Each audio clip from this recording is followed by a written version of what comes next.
Day off niya si Kulot kahapon, so siya magkakalas ngayon. Pogi, sige na! Let's go!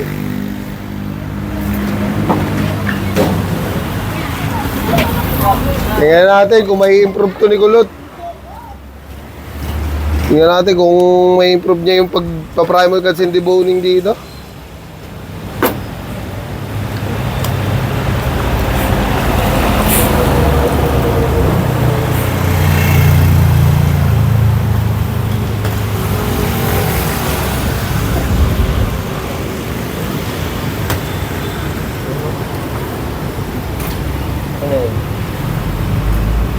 Pag di mo makita, baliin mo na lang.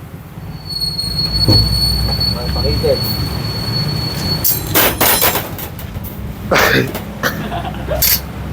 Sige lang. Putik. Yan, sagad mo kasi.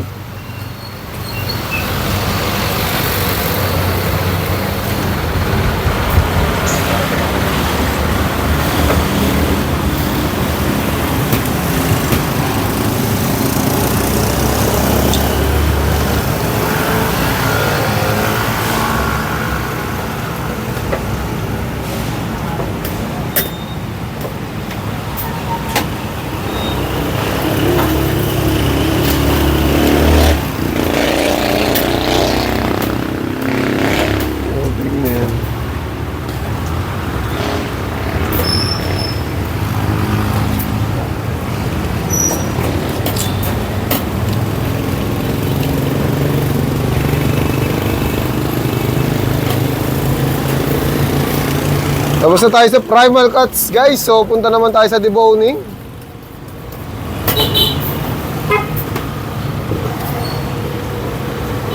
Behind.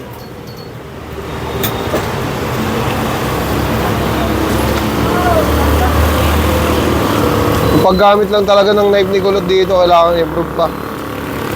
Puro pointed yung paggawa niyang paggamit niya ng knife dito. Nakakuha niya na agad sa joint, kaya tinatansyanan niya na rito yung laman, mga idol. Ayan, o.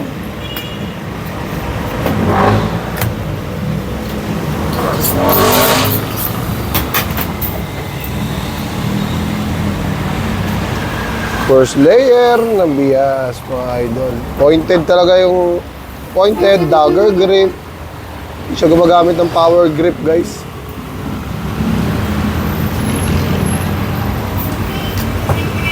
Hindi siya komportable sa power grip, pero kailangan talaga yun. So, para sa mga nag-a-apply. Si Kulot kasi, ayaw mag-apply eh.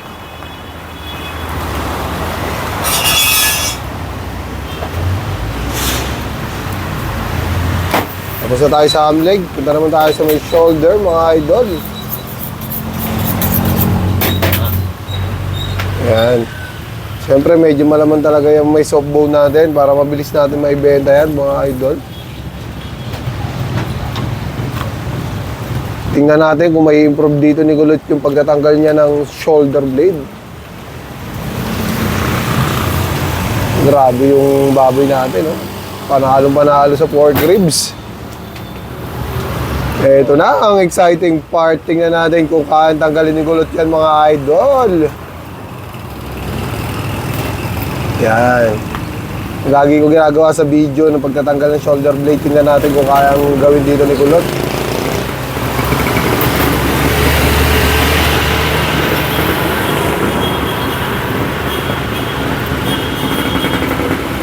Pinag-iwalay niya muna yung duktungan, mga idol.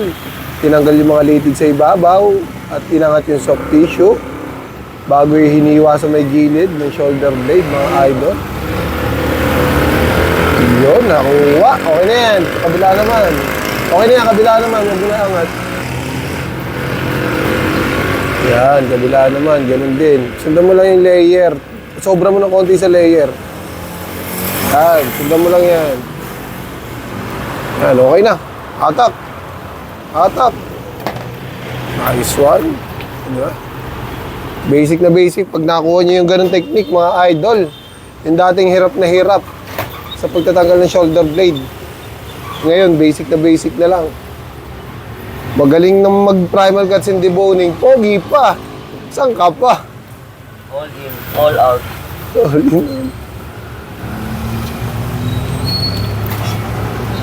Diyan lang natatagalan talaga sa pagtatanggal ng ano, litid. Yun o. Ay, perfect talaga. Ay! Ay! Ay!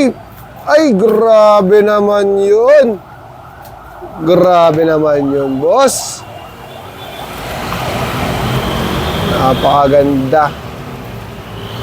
Hindi niya lang talaga naisagad yung pagtatanggal ng ano, yung mga soft tissue sa ibabaw. Hindi niya naisagad hanggang sa may dulo ng shoulder blade. Kaya tumagal lang konti doon sa part na yon. Di ba?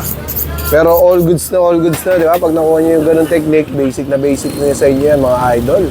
At dito sa layer tayo ng pata front. Gantong kalas yung ginagawa natin para sa mga baguhan, madali nyo masundan, mga idol, ano? Kasi kapag ginawa natin yung pang-palengking pagtatanggal ng pata front, medyo ano pa yun, pag sa baguhan, medyo mahirap pa yun, guys. Ito kasi, layer lang yung susundan mo. Pag nasundan mo sa layer, madali mo na matatanggal sa buto yung mga laman na nakadikit sa bias natin, mga idol. Bakit nila kaya sinasabing durog yung laman? Eh, ang mangyayari lang naman talaga niyan, hindi bilog yung kasim natin. Hindi siya bilog titingnan. Nakalaylay lang yung dulo. Pero, ang usapan kasi dito, deboning, matanggal natin yung pata front at bias, guys. Hindi natin kailangan ng sobrang ganda yung pagandahan ng kalas. Ang importante, may ipasa natin sa employer. Yun lang, guys. Kung di pa kayo nakapollow sa akin, and peace out.